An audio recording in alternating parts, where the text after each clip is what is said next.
বিসমিল্লাহির রহমানির রহিম। আমি আপনাকে সর্বপ্রথম নুক্তা সম্পর্কে পরিচয় করাবো। আরবিতে 28টি অক্ষরের ভিতরে 15টি অক্ষরে নুক্তা হয়। কিভাবে হয় সেটা আমি দেখাচ্ছি, চলেন। এইভাবে দেখেন, নিচে যদি একটা নুক্তা হয় একে কি বলা হয়?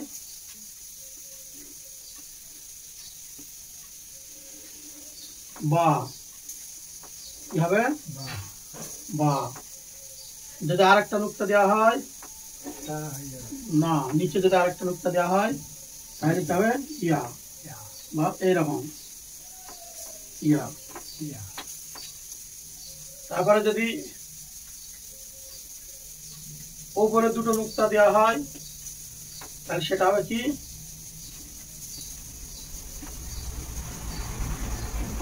কি হলো? তিনটে দেওয়া হলে সেটা হবে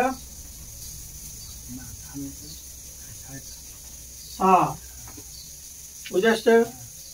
এখানে যদি একটা নুক্তা দেওয়া হয় তাহলে সেটা, এখানে একটা নুক্তা দিলে সেটা হবে নুন। তাহলে এখানে কটা অক্ষর হলো? 1 2 3 4 5টা। এইবার দেখেন, এইরকম মাথা যদি হয় আর যদি একটা নুক্তা হয় সেটা হয় হ্যাঁ। আর এরকম মাথা আছে দুটো নুক্তা হলে সেটা হয় কফ। কি হলো? কফ।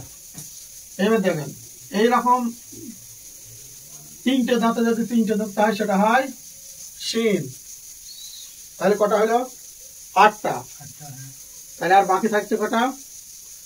দেখেন, বাকি থাকছে আপনার জিম, জাল, দা, তারপর হচ্ছে লজ, ল,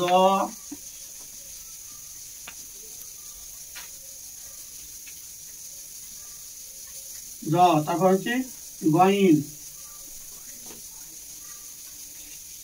গইন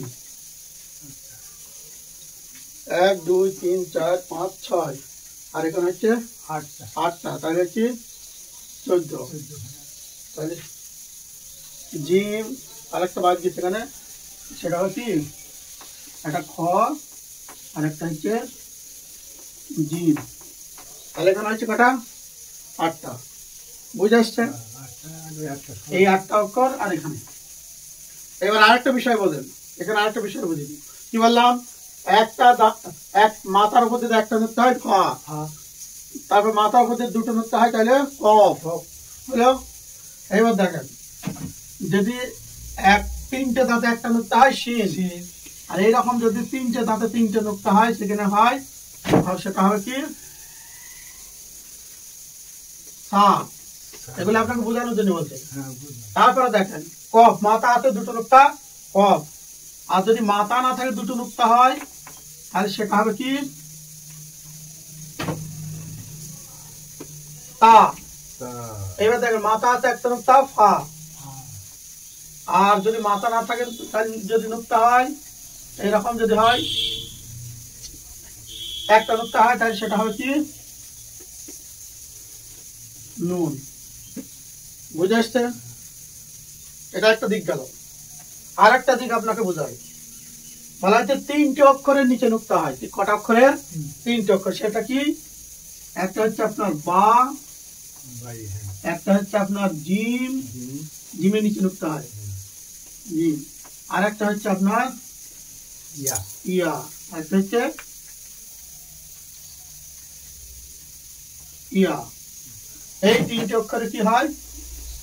নিচে নুক্তা, আর সব উপরে নুক্তা।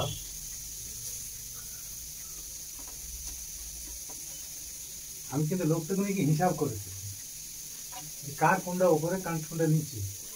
এবার দেখেন আপনাদের বুঝে এসছে কি? আরেকবার বুঝিয়ে দেবো আপনাকে। নোকটা যদি একটা হয় তাহলে নিচে যদি একটা নোকটা হয় সেটা হবে বা। নোকটা যদি দুটো হয় নিচে তাহলে সেটা হবে ইয়া। নোকটা যদি আপনার দুটো হয় তাহলে হবে তা, যদি তিনটে হয় তাহলে হবে সা। আর একটা নুক্তা যদি হয় মাথায় তাহলে সেটা হবে নুন।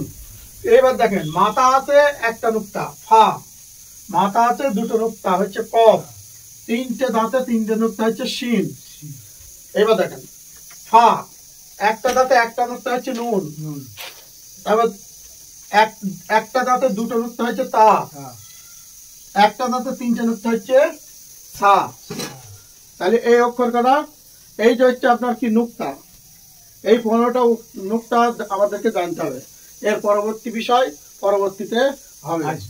আল্লাহ আমাদের সকলকে তৌফিক দান করে, সকল বলে আল্লাহুম্মা আমিন, আল্লাহুম্মা আমিন।